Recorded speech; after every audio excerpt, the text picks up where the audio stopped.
যদি প্রশ্ন করা হয় বাংলাদেশে সবচেয়ে সস্তা দ্রব্য বা বস্তুর নাম কি, উত্তরে হয়তো অনেকেই বলবেন দেশলাই। কারণ 25টি কাঠির একটি দেশলাইয়ের বক্স এখনও মাত্র 1 টাকায় পাওয়া যায়। আবার এর উল্টোটিও বলা যায়, বাংলাদেশে সবচেয়ে দামি দ্রব্য বা বস্তু হচ্ছে দেশলাই। কারণ বাংলাদেশে প্রতিনিয়তই মাত্র একটি দেশলাইয়ের কাঠি বাঁচাতে কোটি টাকার গ্যাস পুড়িয়ে ফেলি আমরা, যা রাষ্ট্রীয় সম্পদের বড় অপচয়। দামি হোক আর সস্তা হোক, দেশলাই আমাদের প্রাত্যহিক জীবনের অত্যন্ত প্রয়োজনীয় অনুষঙ্গ। এ নিয়ে কারো কোনো দ্বিমত নেই। ছোটবেলায় আমরা জানতাম কদম গাছের কাঠ থেকে ম্যাচ বা দেশলাইয়ের কাঠি তৈরি হয়। অবশ্য পরে জানলাম সুন্দরবনের গেওয়া গাছের কাঠ বাংলাদেশের দেশলাইয়ের কাঠের প্রধান উৎস। তবে দেশের বাইরে পাইন গাছ থেকেই কাঠি উৎপন্ন হয়, অর্থাৎ যে দেশে যে ধরনের গাছ বেশি পাওয়া যায় তার ভিত্তিতে কারখানা গড়ে ওঠে। তাই বাংলাদেশে গেওয়া গাছের ব্যবহার বেশি করা হয় দেশলাইয়ের কাঠি তৈরি করার জন্য।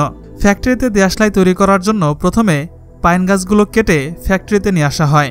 তারপরে গাছগুলোকে মেশিন দ্বারা কেটে টুকরো টুকরো করা হয়।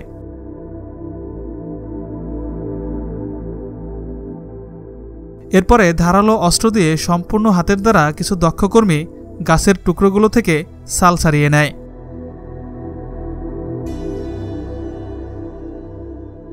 এই প্রক্রিয়া সম্পন্ন হয়ে গেলে কাঠগুলো একটি মেশিনের দ্বারা ঘুরন্ত অবস্থাতেই কাঠের টুকরোগুলোকে ধারালো ব্লেড দ্বারা কেটে একদম পাতলা করে নেওয়া হয়, যেটা দেখতে প্রথম অবস্থায় অনেকটা হার্ডবোর্ডের মতো মনে হয়। হার্ডবোর্ডের মতন দেখতে এই পাতলা কাঠগুলোকে যত্ন সহকারে এক জায়গায় সাজিয়ে রাখা হয়।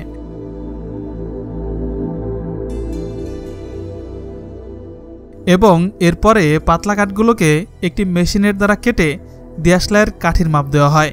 এই মেশিন প্রতি সেকেন্ডেই হাজার হাজার দেশলাইয়ের কাঠি কেটে দিতে পারে। এরপরে সমস্ত কাঠিগুলোকে কনভেয়ার বেল্টের সাহায্যে এক জায়গায় করা হয়। দেশলাইয়ের কাঠিগুলোকে তখন শুকাতে দেওয়া হয়। শুকানোর প্রক্রিয়া শেষ হয়ে গেলে কাঠিগুলোকে আবারও কনভেয়ার বেল্টের সাহায্যে টেলকম পাউডার দিয়ে পলিশিং করা হয়।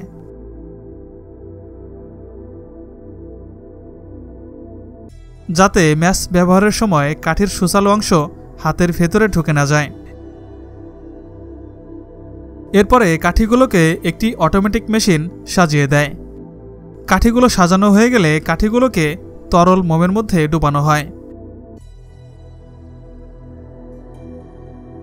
এরপরে দেশলাইয়ের মাথায় লাল অথবা কালো রঙের বারুদ লাগানো হয়।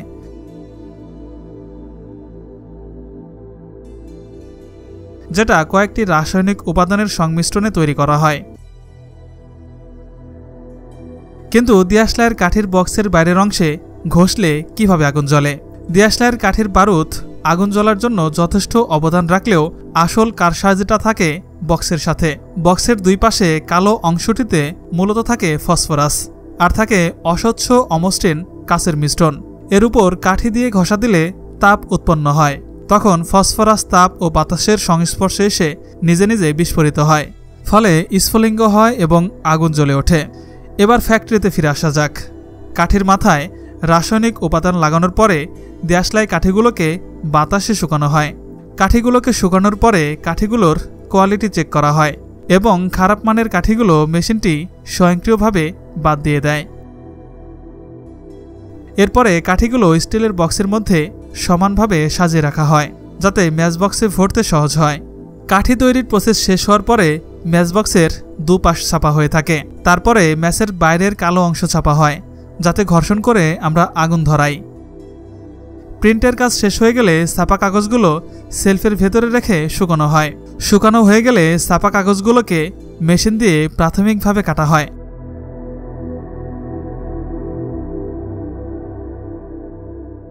এবং ম্যাচবক্সের ভেতরে যে সাদা অংশ থাকে, যার ভেতরে দেশলাই থাকে, সেটা কাটা হয়, যেটাকে ম্যাচবক্সের ইনার বলা হয়। তারপরে ম্যাচবক্সের আউটার তৈরি করার জন্য সাইজ মতো প্রিন্ট করা কাগজগুলো ম্যাচবক্সের সাইজে কাটা হয় এবং আরেকটি অটোমেটিক মেশিন দ্বারা কাটা কাগজগুলো ম্যাচবক্সের আকার দেয়। পরবর্তী প্রসেসে ম্যাচের আউটার এবং ইনার বক্সকে জুড়ে দেওয়া হয় এবং একটি দেশলাই বক্স তৈরির কাজ শেষ হয়ে যায়। এরপরে খালি বক্সের ভেতরে মেশিন দ্বারা দেশলাইয়ের কাঠি প্রবেশ করানো হয় এবং কাঠি প্রবেশ করানো হয়ে গেলে আরেকটি মেশিন দেশলাই বক্সগুলোকে আটকে দেয়। এরপরে কিছু দক্ষ কর্মী ম্যাচবক্সগুলোকে মেশিনের সাহায্যে পলি দ্বারা প্যাকেট করতে থাকে। প্যাকেট হওয়ার পরে ব্র্যান্ডের নামসহ ম্যাচগুলোকে আবারও মরকীকরণ করা হয়।